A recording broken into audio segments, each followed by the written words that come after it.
गेल्या काही दिवसांमध्ये बच्चू कडूंच्या एकनाथ शिंदेंसोबत 2 बैठका झाल्याची माहिती आहे। बच्चू कडूंच्या गेल्या काही दिवसांमध्ये बैठका झाल्याचा हा फोटो सुद्धा समोर आलेला आहे।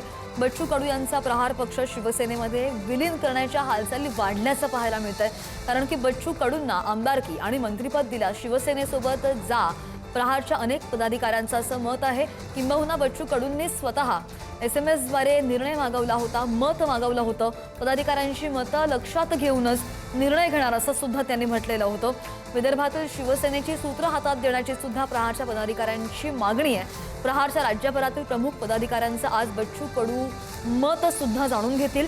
एकनाथ शिंदेंच्या ऑफरवर प्रहारच्या अनेक पदाधिकाऱ्यांची सकारात्मक भूमिका पाहायला मिळते आणि बच्चू कडू मुंबईमध्ये आहेत। त्याच पार्श्वभूमीवर शिंदेंनी जी ऑफर दिलेली आहे ती बच्चू कडू स्वीकारतात का, काय निर्णय होतो याकडे सुद्धा लक्ष असेल।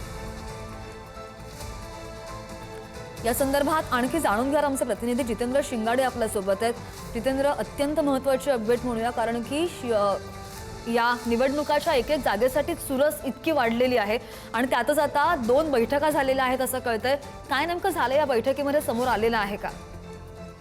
नक्कीच श्रद्धा, कारण ज्या प्रकारे विधान परिषदेसाठी लॉबिंग करणं सुरू आहे त्याचप्रमाणे बच्चू कडू यांना देखील शिवसेनेत येण्याची ऑफर देण्यात आलेली आहे। विधान परिषदेसाठी बच्चू कडू इच्छुक आहेत, मात्र त्यांच्यासमोर पर्याय ठेवलेला आहे की शिवसेनेमध्ये आपला प्रहार पक्ष हा विलीन करायचा। मात्र याबाबत जे आहे बच्चू कडू आपल्या प्रमुख पदाधिकारी असतील किंवा कार्यकर्ते असतील यांची मतं जाणून घेतात आणि त्यांच्या मतानुसार जी माहिती समोर आलेली आहे सूत्रांनुसार, त्यानुसार बच्चू कडू यांना जर मंत्रिपद मिळत असेल, आमदारकी मिळत असेल आणि विदर्भातील शिवसेनेची मोठी जबाबदारी जर मिळत असेल तर मग आपला पक्ष विलीन करण्यात काही हरकत नाही, असंही काही पदाधिकाऱ्यांनी बच्चू कडू यांना आपलं मनोगत व्यक्त केलं असल्याची माहिती समोर आलेली आहे। त्यामुळे आता बच्चू कडू हे सध्या मुंबईत आहेत। त्यांच्या शिवसेनेच्या एकनाथ शिंदे असतील किंवा शिवसेनेच्या वरिष्ठ नेत्यांसोबत बैठका देखील झालेल्या आहेत आणि आणखी काही बैठका होऊन नंतर यानंतर जे आहे ते विधान परिषदेची आमदारकी असेल किंवा मंत्रिपद असेल किंवा पक्षाचं विलिनीकरण असेल यावर अंतिम निर्णय होण्याची शक्यता वर्तवण्यात येत आहे। अगदी